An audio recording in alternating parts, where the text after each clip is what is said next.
본문 말씀 성경을 보시면은 요즘 이제 성경에 소제목이 달려 있지 않습니까? 그 소제목이 제가 가진 성경으로는 도덕에 관한 법이다 이렇게 소제목이 달려 있습니다. 혹시 그렇게 달려 있나요? 가지고 계신 그죠? 이 도덕에 관한 법이다 이렇게 분류가 됩니다. 그런데 이제 이게 도덕에 관한 법이다라고 이렇게 소제목이 달려 있으니까 뭔가 이제 우리가 이제 세상이 말하는 그런 도덕을 이렇게 의미를 또 이렇게 우리가 생각하고 볼 수가 있는데 그런 수준의 도덕의 의미가 아닙니다. 그래서 고민을 했습니다. 이게 도덕에 관한 법이라는 말도 물론 그 의미가 있지만 도덕에 관한 법보다는 이 본문은 거룩을 드러내는 법이다라는 게 조금 더 이 맥락에도 어울립니다. 왜냐하면은 출애굽기 19장으로 한번 가볼까요? 출애굽기 19장. 출애굽기 19장을 보시면은 이제 하나님께서 이스라엘 자손에게 이제 시내산에서 강림하시고 십계명을 주시기 전에 4절, 5절, 6절에 아주 중요한 말씀을 하십니다. 이제 이 4절, 5절, 6절을 보시면 특별히 6절에 제사장 나라가 될 것이고 거룩한 백성이 될 것이다 이렇게 말씀하시잖아요. 그러니까 이제 이것이 이제 베드로전서 2장 9절에 오면은 이제 너희는 왕 같은 제사장들이다 이렇게 하면서 이제 시작되는 말씀과 또 연결이 되는 말씀인데요. 그러니까 이스라엘에게 이제 율법을 주시기 전에 그 율법을 주시는 그 의미가 무엇인가를 그들의 정체성으로 설명해 주신 거거든요. 그러니까 이것을 이제 율법을 주시기 전에 설명해 주셨다는 사실은 이제 내가 율법을 줄 율법은 너희의 이 거룩함을 어떻게 세상 가운데 이렇게 드러내면서 살 수 있는가에 대한 원리를 이제 법으로 율법으로 주시는 것이죠.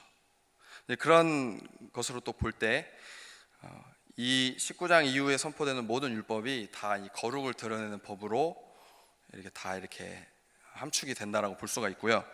또 특별히 다시 본문으로 돌아가시면 우리가 읽은 본문의 31절 맨 끝절을 보시면요 아주 중요한 말씀을 하십니다. 너희는 내게 어떤 사람이 될지니라고 하십니까? 거룩한 사람이 될지니 라고 이렇게 하시는 것을 통해 또 오늘 본문 말씀 역시 이게 바로 어떻게 하면 우리가 삶 속에서 진짜 우리의 존재 정체성다운 우리의 정체성이 뭡니까? 우리는 누굽니까? 우리는 거룩한 자들이잖아요. 그러니까 이 거룩함을 어떻게 드러낼 수 있는가? 이 거룩이라는 것은 개념이 아닙니다. 거룩은 관념적인 것이 아닙니다. 거룩은 안에 감추어져 있는 것이 아닙니다. 거룩은 드러날 수밖에 없는 것이고 거룩은 바로 그렇게 사는 것이죠. 그래서 오늘 말씀의 제목도 거룩은 드러나는 것이다. 그래서 드러나는 거룩이라고 이렇게 제목을 또 붙여봤습니다. 그래서 오늘 이 본문은 거룩을 어떻게 삶 속에서 드러낼 수 있는가 그 원리가 기록되어 있다라고 보시면 되는데요. 단순히 도덕의 그런 법이 아니고요. 그런 거룩을 어떻게 드러낼 수 있는가에 대한 법이다라고 생각하시면 되겠습니다. 그런 맥락으로 오늘 본문을 보면 세 부분으로 나누어 볼 수가 있어요. 첫 번째 부분은 16절에서 이제 20절 말씀입니다. 이 16절부터 20절 말씀은 이렇게 여러 가지 구체적인 적용점, 규례들이 기록되어 있는데요. 이것을 한 묶음으로 딱 묶어보면 제8계명의 구체적인 적용점들입니다. 8계명이 뭡니까? 잠깐만요. 죄송합니다. 네. 우리 앞에 네. 8계명 죄송합니다. 7계명 제가 순간 막 그렇죠. 7계명입니다. 7계명이 무엇입니까? 간음하지 말라. 이 7계명의 구체적인 적용점들입니다. 그래서 우리가 그 7계명을 살펴봤을 때 저도 언제 말씀을 나누는지는 기억이 안 납니다. 아마 작년이지 않을까 이렇게 추측해 보는데 7계명 강해를 나눌 때 간음을 두 가지 범주로 나눠봤습니다. 그러니까 세상적인 법은 이 성적인 이 법을 얘기할 때, 죄를 얘기할 때 육체적인 관계 이런 것만 얘기하잖아요. 그러나 하나님의 법은 그것을 초월하여서 이 간음이라고 말씀하셨을 때 두 가지를 말씀하셨습니다. 첫 번째는 당연히 그 육체 이 관계, 이 범주가 포함되어 있고요. 그러니까 서로 사람 사이의 관계 속에서 이 성적인 범죄를 짓는 간음, 이것을 당연히 말씀하시는 거고요. 두 번째는 더 나아가서 이제 하나님과의 관계 속에서 영적 간음을 이제 말씀을 하시는 것이죠. 그 두 가지가 다 포함되어 있는 겁니다. 하나님께서 말씀하시는 7계명은 이 두 가지가 다 포함되어 있습니다. 그렇게 볼 때 오늘 본문의 16절에서 17절 이 두 절은 육적 간음에 대한 말씀이고요. 그 다음에 18절, 19절, 20절은 바로 영적 간음에 대한 말씀입니다. 그래서 16절부터 20절은 7계명의 구체적인 적용점들입니다. 그래서 결국 하나님께서 7계명을 통해 말씀하시니 간음하지 말라라는 이 하나님의 말씀의 원리대로 살 때 우리의 삶 속에 거룩이 드러나는 것이다 라는 것이죠. 그러니까 10계명이 뭐뭐 하지 말라, 이 부정의 표현이 거의 대부분이잖아요. 근데 우리가 그때 10계명 강해를 통해 봤듯이 이 부정의 표현 안에는 뭐도 담겨 있다고 했습니까?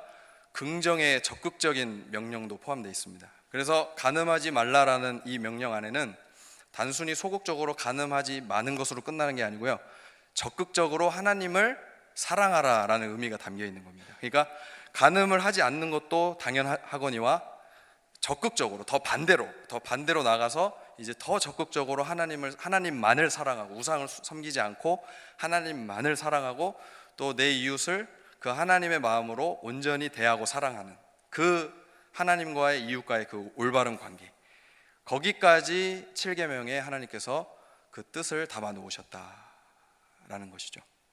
그렇게 살 때 우리 안에 하나님께서 은혜로 심어주신 거룩이 드러나는 것입니다. 그러면 반대로 그렇게 살지 않으면 어떻게 된다는 겁니까? 거룩이 드러나지 않는다는 것이죠.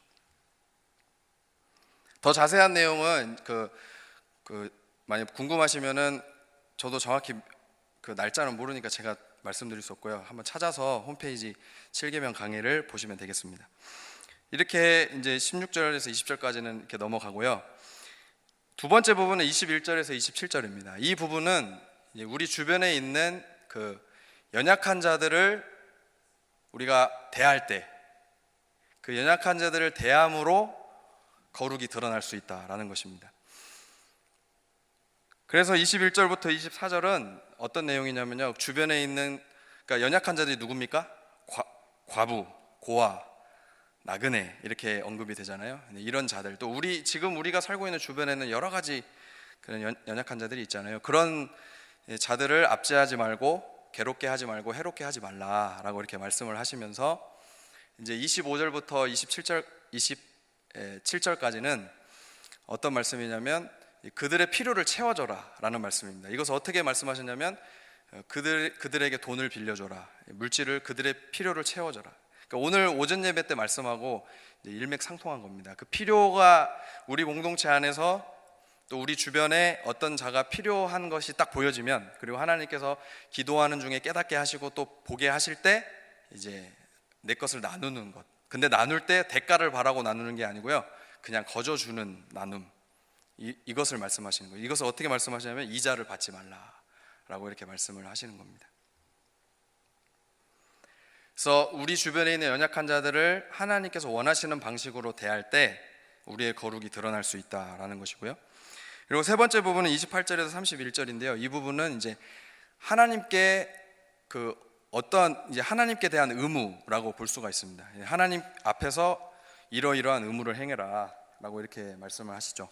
그래서 재판장을 모독하지 말고 지도자를 저주하지 말라. 이거는 질서를 지키는 거고요. 특별히 여기서 재판장, 모독하지 말아야 되는 대상인 언급된 재판장은 히브리어로 엘로힘입니다. 그러니까 이것은 우리가 재판장이라고 하니까 이렇게 어떤 사람의 재판장만을 생각할 수 있는데요, 이것은 하나님, 궁극적으로 하나님입니다. 그러니까 하나님을 모독하지 말라라는 것이죠. 그리고 29절에 마땅히 드려라, 더디하지 말아라, 바치기를 더디하지 말아라. 오늘 그 말씀에도 또 우리가 예배를 통한 말씀 나눌 때 들었잖아요. 하나님께 마땅히 드려야 될 것을 기꺼운 마음으로 드리고 즐거운 마음으로 드려야 된다. 다 이렇게 연결되는 말씀입니다. 30절도 마찬가지입니다. 처음 난 것을 드려라. 그리고 31절에 부정한 것을 먹지 말아라, 왜냐하면 너희는 거룩한 사람들이기 때문이다, 이렇게 말씀을 하시는 겁니다. 그러니까 이게 하나님께 대한 의무를 이런 식으로 함으로써 이제 거룩이 드러날 수 있다라는 것입니다. 첫 번째 이렇게 보고 싶은 부분은 이제 21절에서 27절까지 말씀입니다. 이 부분에서 우리가 방금 봤던 것처럼 우리의 거룩이 드러나는 원리가 어떤 원리냐면, 우리 주변에 있는 그 연약한 사람들을 하나님께서 원하시는 방법으로 대할 때 우리의 거룩이 드러난다라는 것입니다. 자, 그런데 21절을 한번 보도록 하겠습니다. 21절을 보시면은 이방 나그네를 압제하지 말고 괴롭게 하지도 말고 해롭게 하지도 말라라고 이렇게 하십니다. 그런데 중요한 게 있습니다. 그 이유를 말씀하십니다. 왜 이방 나그네를 압제하지 말라, 괴롭게 하지 말라라고 하시냐면, 그 이유가 무엇입니까? 너희도 이전에 애굽에 있을 때 나그네였기 때문이다 라는 아주 중요한 표현을 하십니다. 근데 사실 여러분, 이 표현을 이렇게 표현하실 수도 있어요. 내가 너희를 구원해냈다, 애굽에서 종살이하던 너희를 내가 구원해냈다. 그러니까 내가 너희를 구원해냈고 구원의 은혜를 베풀어 줬기 때문에 그 은혜를 받은 너희는 마땅히 이렇게 주변에 있는 연약한 자들을, 나그네를 돌봐라 라고 이렇게 말씀하셔도 되는데, 구원이라는 그런 표현으로 하시지 않고 무엇을 표현하신 거냐면요, 이스라엘의 구원받기, 하나님의 은혜를 입기 이전의 상태를 말씀하시는 거예요.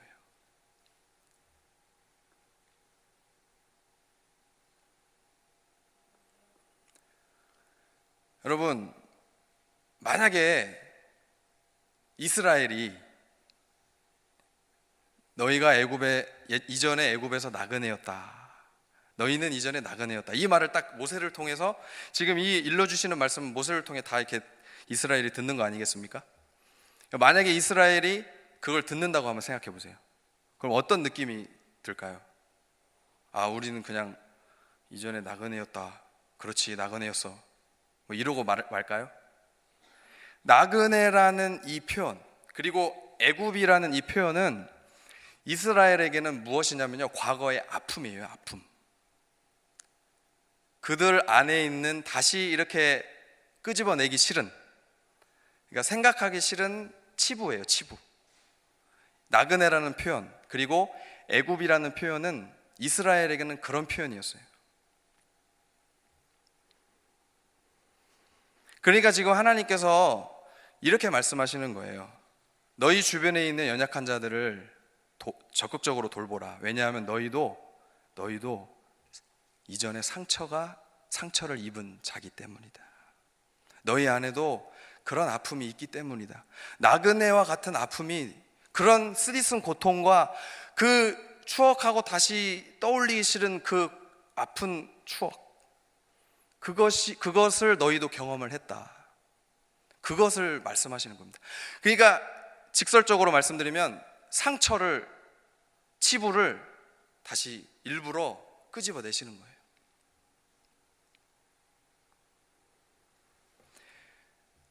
왜 이렇게 하시겠습니까? 그냥 주변에 있는 연약한 자들을 도와라, 왜냐하면 착하게 살아야 되니까, 이렇게 말씀하시든지, 아니면 주변에 있는 연약한 자들을 도와라, 주변에 있는 연약한 자들을 도와라, 왜냐하면 너희도 구원의 은혜를 받았으니까, 이렇게 말씀하시면 되는데, 너희도 나그네였다, 그 마음을 다시 일깨우시는 거예요. 그 과거의 상처를. 물론 하나님의 구원의 은혜를 하나님께서 부정하시고자 다시 과거의 상처를 일깨우시는 게 아니에요. 왜 과거의 상처를 물론 하나님의 구원의 은혜를 경험한 것은 맞지만, 너희가 이전에 나그네였다라는 이 사실을 분명히 언급하심으로 그 마음을 다시 불일듯하게 일으키시는 거죠. 그렇게 하시면서 하나님께서 원하셨던 의도가 뭐냐면, 그와 같은 마음으로 주변에 있는 나그네를 대하라는 겁니다.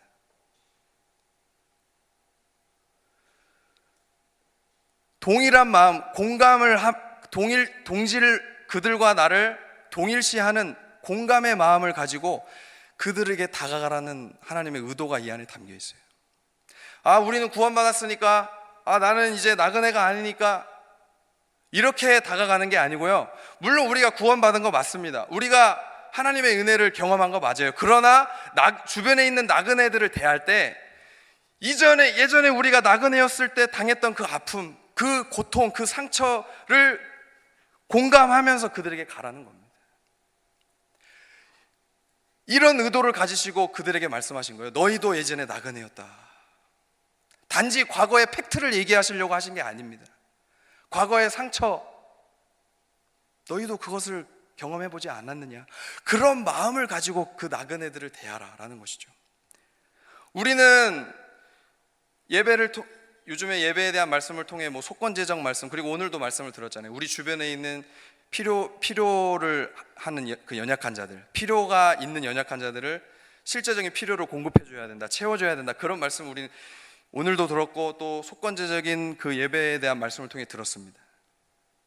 그렇게 우리가 실질적인 어떤 도움을 주고 돌보고 나아갈 때 중요한 것은 우리의 마음이라는 겁니다. 우리의 마음. 우리는 때로 잘못된 우월감에 빠져서 내 주변에 있는 연약한 자들의 필요를 채워줄 때가 있어요. 이게 어떤 거냐면요, 내가 어떤 사람을 도와줄 때 내 속에 이런 마음이 드는 거예요. 아, 내가 이 정도 있으니까, 아 그래, 내가 이렇게 도와주면 이렇게 그런 어떤 우월감이 있잖아요. 그 어떤 심정인지 아시겠죠? 이런 우월감이, 잘못된 우월감이 우리 안에 스물스물 생길 수도 있어요. 그러나 그런 우월감으로 우리의 주변에 있는 연약한 자들을 대하는 것이 아니고요, 똑같은 심정이죠. 똑같은 심정. 하나님 앞에서 나도 저 분과 똑같은 약함이 있다. 여러분, 우리도 예수님을 믿고 구원의 은혜를 다 경험한 자들입니다. 그런데 예수님을 믿는다고 모든 것이 다 잘 풀리는 게 아니에요. 지금까지 예수님을 믿은 이후부터 지금까지 아무런 상처도 안 받으시고 아무런 아픔도 겪지 않으시고 모든 일이 다 잘 돼서 이렇게 살아오신 분 안 계시잖아요. 그죠? 다 아픔이 있고 상처가 있어요, 저마다. 그렇다면 이 아픔과 상처는 어떤 의미냐는 거죠, 내게. 하나님은 나의 아버지시고 나의 삶을 인도하시는데, 나의 삶을 이끌어 가시는데, 때로는 나에게 예수님을 믿는다고 해서 무조건 좋은 일만 허락해 주시는 게 아니고요, 때로는 아픔을 허용하실 때가 있고요, 상처의 경험들을, 쓰디쓴 고통들을 지나가게 하실 때가 있다는 거예요. 예수님을 믿은 이후에도. 그러면 그 경험은 그 경험이 우리에게 어떤 의미로 다가오느냐는 거죠. 오늘 본문의 의미로 보면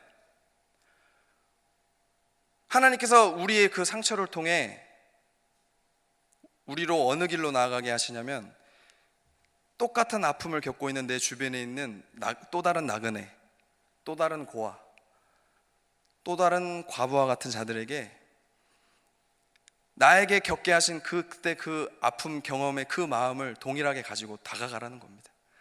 단순한 어떤 실질적인 필요만 채우고 끝나는 게 아니에요. 아, 내가 그 사람을 이렇게 도와줬으니까, 내가 그 사람을 이렇게 내가 물질로 얼마큼 도와줬으니까 끝, 이게 아니고요, 마음으로 같이 아파하면서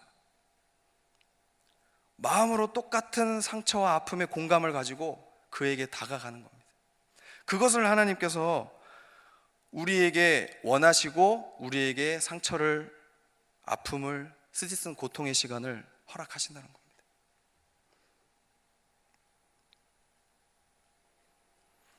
시험에 달란트가 있으신 분들이 계세요. 시험을 잘 보시는 분들, 모든 시험에 다 한 번에 합격하시는 분들, 이런 분들은 어떤 사람의 심정을 모를까요? 운전면허 시험 계속 떨어지는 사람의 심정을 몰라요. 이해가 안 돼요. 근데 운전면허 시험 계속 떨어져 본 사람은 뭘 압니까? 운전면허 시험 계속 떨어져 본 사람의 마음을 알아요. 우리는 경험해보지 않으면 알 수 없는 자들이에요. 우리는 그런 한계를 가지고 있어요. 그래서 하나님께서 우리에게 때로는 나그네와 같은 시절을 경험하게 하게 하시고, 때로는 고아와 같은 시절, 그런 약함의 시절을 경험하게 하십니다. 헨리 나우엔이라는 사람이 쓴 상처 입은 치유자라는 책이 있어요. 아마 많은 분들이 읽어보셨을 텐데, 이 제목이 참 재미있죠. 상처 입은 치유자. 여러분, 치유자의 결격 사유 아닙니까? 뭔가 치유자면 어울리지 않는 수식어잖아요, 상처를 입은 게. 그런데 하나님은 우리를 치유자로 세우실 때 항상 쓰시는 방법이 있어요. 그게 뭐냐면 상처의 실현의 과정을 통해 준비시키신다는 것이죠.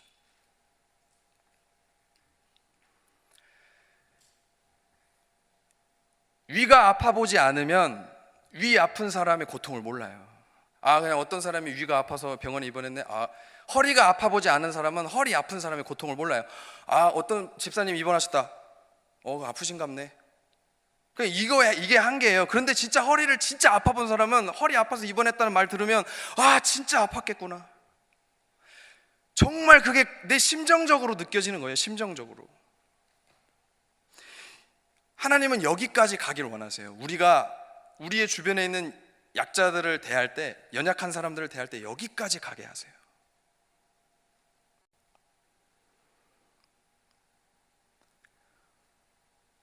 왜 그러시냐면요, 예수님이 우리에게 그렇게 다가오셨기 때문이에요. 히브리서 4장 15절에 보면 이렇게 말씀하세요. 우리에게 있는 대제사장은 우리의 연약함을 동정하지 못하실 리가 아니요 모든 일에 우리와 똑같이 시험을 받으신 이로되 죄는 없으시니라. 예수님은 우리의 아픔을 머리로만 아시지 않으세요. 실제로 여러분, 예수님께서 우리의 아픔을 회복시키실 때 저 먼 하늘에서 명령으로만 하시지 않았어요. 저 거룩한 저 하늘에서 한 줄기 빛을 쫙 비춰주시면서 자, 회복되라 이렇게 하시지 않았어요. 하나님이 우리의 아픔과 상처를 회복시키신 방법은 어떤 방법입니까? 저 거룩한 하늘에 계시는 방법이 아니고요. 어떤 방법이 쓰셨습니까? 성육신을 쓰셨어요. 성육신. 거룩하신 그분이 거룩하지 않은 우리에게 찾아오심으로 우리의 상처가 회복됐어요. 그런데 예수님이 우리에게 오셔서 하신 게 뭐냐면요, 상처를 입으셨다는 거예요. 이사야 53장 5절에 이렇게 말씀하십니다. 그가 찔림은 우리의 허물 때문이요 그가 상함은 우리의 죄악 때문이라. 그가 징계를 받음으로 우리는 평화를 누리고 그가 채찍에 맞음으로 우리는 나음을 받았도다. 예수님이 거룩하신 그곳에서 그냥 명령으로만 나는 거룩하니까 저 거룩하지 못한 곳에 갈 수 없어 하고 명령으로만 우리의 상처를 회복시켜 주신 게 아니고요, 거룩하신 그분이 거룩하지 않은 우리 상처투성이인 우리에게 찾아오셔서 거룩을 드러내 주셨어요. 그게 예수님께서 우리의 거룩을 회복시켜 주신 방식이에요. 그렇다면 예수님이 우리에게 무엇으로 오신 겁니까? 상처 입은 치유자로 오신 거예요. 우리는 요한복음 4장에서 사마리아 여인 이야기를 들었습니다. 아무도 주목하지 않았던, 그 당시 사회에서 소외당했던, 저기 주변의 구석에서 눈치 보면서 살았던 사마리아 여인에게 거룩하신 이 온 우주 만물의 중심이 되신 예수님이 직접 찾아가셨어요. 그리고는 무엇을 드러내 주셨냐면 거룩을 드러내 주셨어요.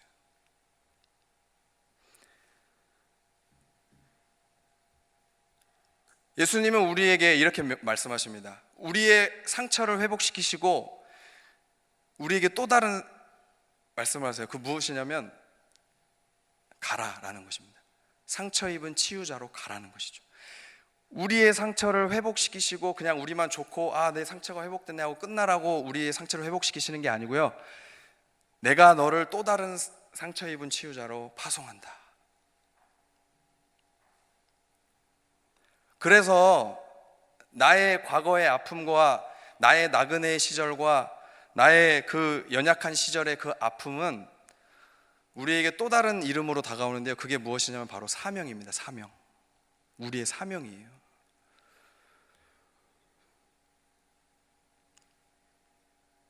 우리 여기 부모님들 계시고 또 젊은이들 앞에 있는데 내 자녀가 앞으로 무엇을 해야 되는가 이렇게 고민스러운 부모님들이 계세요.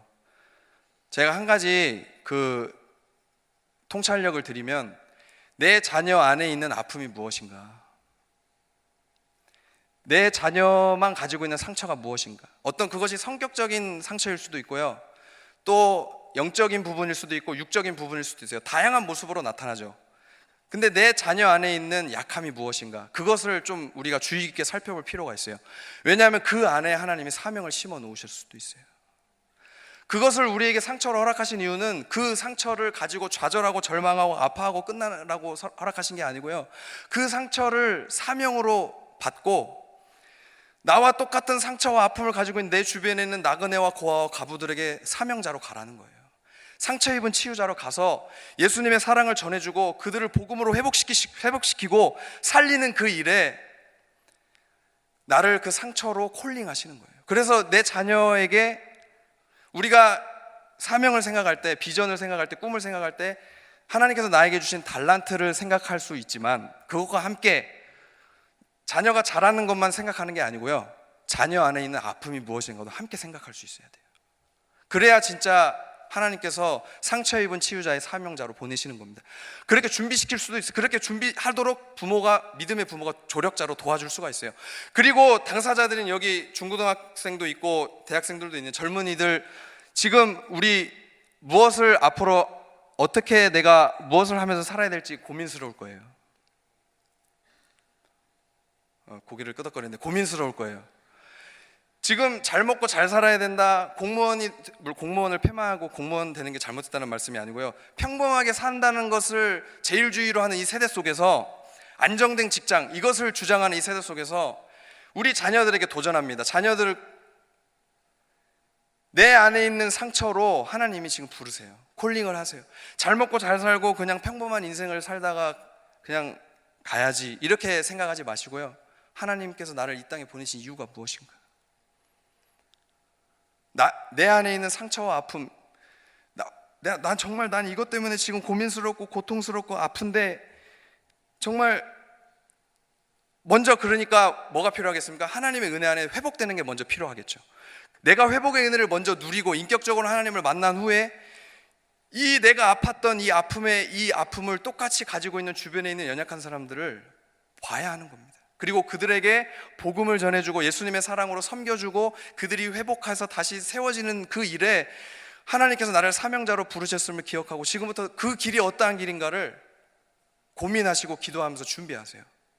단순히 세상적인 기준으로 진로를 정하지 마세요.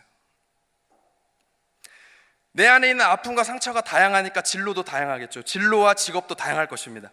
그러나 분명한 것은 진로가 다양하고 직업이 다양하지만 동일한 목적이 똑같다는 거예요. 그 상처를 받은 영혼을 예수 그리스도의 복음의 능력으로 회복하는 사명자라는 거죠. 그게 바로 상처 입은 치유자로 예수님을 닮아가는 그 길입니다. 그런데 여러분, 이렇게 하는 것은 쉽지가 않아요. 내가 내 주변에 있는 연약한 사람들을 찾는 것도 쉽지가 않고요. 왜냐하면 우리는 너무 우리의 시선이 이렇게 좁잖아요. 지금 내 하나 있는데 앞에 있는 이 문제만 해도 너무 급급한데 어떻게 주변을 보겠어요? 그것도 힘들고요. 또 봤다 하더라도 정말 이 하나님께서 원하시는 이 마음, 그들의 아픔을 동일하게 느끼는 공감하는 이 마음, 예수님을 닮아 채우라는 이 마음을 품기가 또 힘들어요. 그 마음으로 그들에게 다가가고 섬기기가 힘들어요. 그래서 우리에게 필요한 게 뭐냐면요, 바로 기도예요. 기도. 오늘 중보기도 헌신자 서약을 마침 했는데요, 중보기도 그 사역을 하신 분들은 아시겠지만 중보기도의 유익이 여러 가지겠지만 그 중에 하나가 이런 하나님의 마음을 품게 되는 유익이 있어요. 우리가 중보기도실에서 우리 성도님들의 여러 약함과 그 문제들과 아픔들의 기도 제목을 같이 중보하면서 기도하면, 처음에는 그렇지 못했다 하더라도 기도하는 시간이 이제 한 달이 되고 두 달이 되고 반년이 되고 1년이 되잖아요. 그럼 어떤 은혜를 주시냐면요, 그 기도 제목을 내놓은 그 성도님의 그 심정이 나에게 고스란히 이입돼요. 심겨져요. 그리고 거기서 예수님의 마음을 배우게 되고 하나님의 긍휼의 마음과 사랑의 마음을 배우게 돼서 내 마음이 그 은혜와 사랑으로 충만해지는 거죠. 그게 바로 중보기도의 유익인데, 그렇기 때문에 우리가 이 사명자로 가고 또 이 마음으로 내 주변에 있는 연약한 사람들을 보고 그들에게 가기 위해서는 우리에게 반드시 필요해야 될 것은 기도입니다. 꿈과 비전을 찾는 우리 젊은이들, 기도하면서 찾으세요. 이렇게 찾게 해달라고, 이 길로 가게 해달라고. 여러분, 두 번째는 다음에 하도록 하겠습니다. 시간이 많이 지나서 첫 번째만 하는데요, 정리하면 이렇습니다. 거룩이 드러나는 원리는, 거룩은 여러분, 우리가 거룩이라는 걸 생각할 때 뭔가 이렇게 신비로운 개념, 신비로운 영역을 생각하잖아요. 거룩은 그렇지가 않아요. 거룩은 소외당하는 그 곳, 그리고 거룩하지 않은 그곳, 상처투성이인 그곳, 그러한 자들, 거기로 찾아가는 거예요. 찾아갈 때 거룩이 빛이 나고요, 거룩이 드러나는 겁니다. 거룩이 왕의 자리에만 있을 때 빛이 나는 게 아닙니다. 거룩이 그 왕의 자리를 내려와서 정말 거룩과는 거리가 먼 것처럼 느껴지는 그곳, 고아와 과부와 나그네와 같은 그 자들